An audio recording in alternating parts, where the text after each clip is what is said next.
સુરત શહેરમાં police commissioner કચેરીમાં CCTV command and control centre નેત્રમનું લોકાર્પણ રાજ્યના નાયબ મુખ્યમંત્રી હર્ષ સંઘવીના હસ્તે કરવામાં આવ્યું હતું.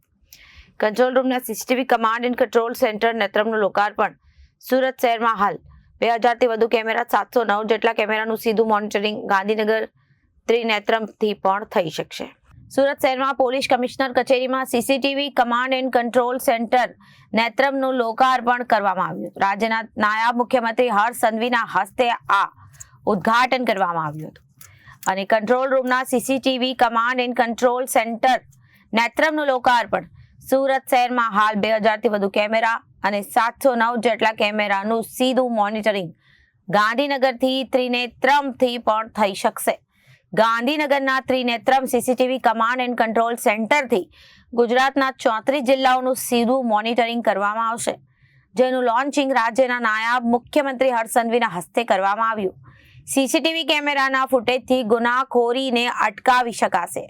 ગુનાહિત પ્રવૃત્તિઓ ધરાવતા આરોપીને ડિટેન કરવામાં આવશે અને તેમના ફોટો સ્કેન કરવામાં આવશે અને ગુનાખોરી કરનાર આરોપીઓને ઝડપથી પકડી શકાશે.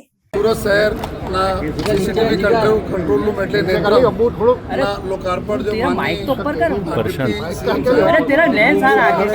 દ્વારા જો કરવામાં આવેલા છે, એકદમ અદ્યતન ટેકનોલોજીથી લેસ જો સીસીટીવી કંટ્રોલ રૂમ આજથી જો એ આપણા સુરત શહેરના જો નગરજનોને સેવા માટે જો એ કાર્યરત થઈ જશે. જો આમાં 1460 જેટલા કેમેરાઓ છે જો અને સારા ગુણવત્તાના જો આપણા જે ઇન્ટરનેટ સાથેના છે. આમાં ખાસ કરીને ઘણા બધા ફીચર્સ છે જો જેમાં અલગ અલગ પ્રકારના જો કેમેરા છે, ઓટોમેટિક નંબર પ્લેટ રિકોગ્નિશન કેમેરાઓ છે, એના જો AI બેઝડ કેમેરાઓ છે જો અને અમારા જો રેડ લાઇટ વાયલેશન ડિટેક્શન RLBD કેમેરાઓ છે.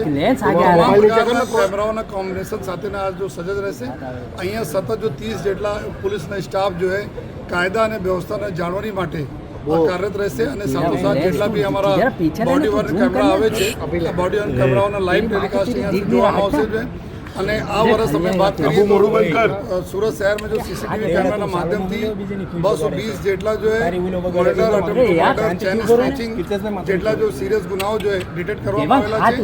અને સાથોસાથ અત્યારે અમારા રેલવે સ્ટેશન, બસ સ્ટેશન અને અગત્યની જગ્યાઓ પર જો AI બેઝ કેમેરાઓ છે. આમાં અમે 2200થી વધુ જો ક્રિમિનલો છે, જો જેના ગુનાહિત ઇતિહાસ છે, જો વોન્ટેડ છે, એના અમે લોકો ફોટો સ્કેન કરીને રાખેલા છીએ. અને આ બધાનો કોઈ મુવમેન્ટ થાય છે તો તાત્કાલિક અહીંયા પોપઅપ થાય છે અને આપણને ખબર પડે છે આ પ્રકારની ક્રિમિનલના મુવમેન્ટ અહીંયા થઈ રહી છે. તો અમારા લોકો જો ટાર્ગેટ છે, જો માનની ડિપ્ટી CM સાહેબ સૂચના આપી છે કે સુરત શહેરના તમામ એવા ગુનેગારો જો પ્રજાને રંજાડે છે, સાથોસાથ જો જેટલા વોન્ટેડ છે અને સાથોસાથ રાજ્યના બી જેટલા જો આ પ્રકારના વોન્ટેડ ગુનેગારો છે એના બી ડેટા અમે લોકો અપલોડ કરવા માટે સૂચના આપી છે. તેના અમે કરવા જઈ રહ્યા છીએ જેથી કોઈ પણ ગુનેગાર રાજભરના સુરતમાં કોઈ મુવમેન્ટ હોય તાત્કાલિક આપણને ખબર પડી જાય. તો આ કંટ્રોલ રૂમથી અમે આવનાર સમયમાં આ બધાને ખબર છે કે 2012માં જો સેફ સિટીના સુરત આઈ જો પ્રોજેક્ટ હતા, અત્યારે 12 વર્ષ પછી જો કેમેરાઓ પુરાના થઈ ગયા હતા એના ચેન્જ કરીને તદ્દન જો અદ્યતન કેમેરા અને સ્ક્રીન લઈ આવવામાં આવી છે, લગાવવામાં આવી છે. તો આજે અમે ફરીથી જોઈએ માનનીય ડિપ્ટી CM સાહેબને આભાર માનીએ છીએ અને અમારી પૂરી પોલીસ ફોર્સ અમે બધાને ખાતરી આપી છે નગરજનોને કે સુરત શહેરના લોકોને સેવા માટે સદૈવ અમારા કંટ્રોલ રૂમ નેત્રમ ખૂબ કાર્યરત અને મદદરૂપ થશે. અહીંયાથી અમારે સેન્ટ્રલાઇઝ મોનિટરિંગ થવાની છે જો જેના જેટલા બી અમારા બોડી વર્ન કેમેરા હોય, અલગ અલગ પ્રકારના અમારા સીસીટીવી કેમેરા હોય, જેટલા પ્રકારના કેમેરા છે બધાના અહીંયાથી મોનિટરિંગ થશે.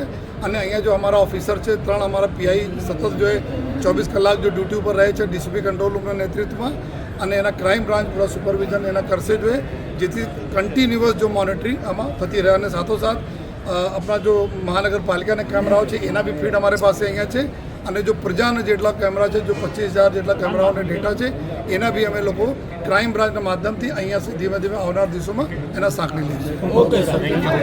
Reporter Arvind Rathod, Janadesh news, Surat.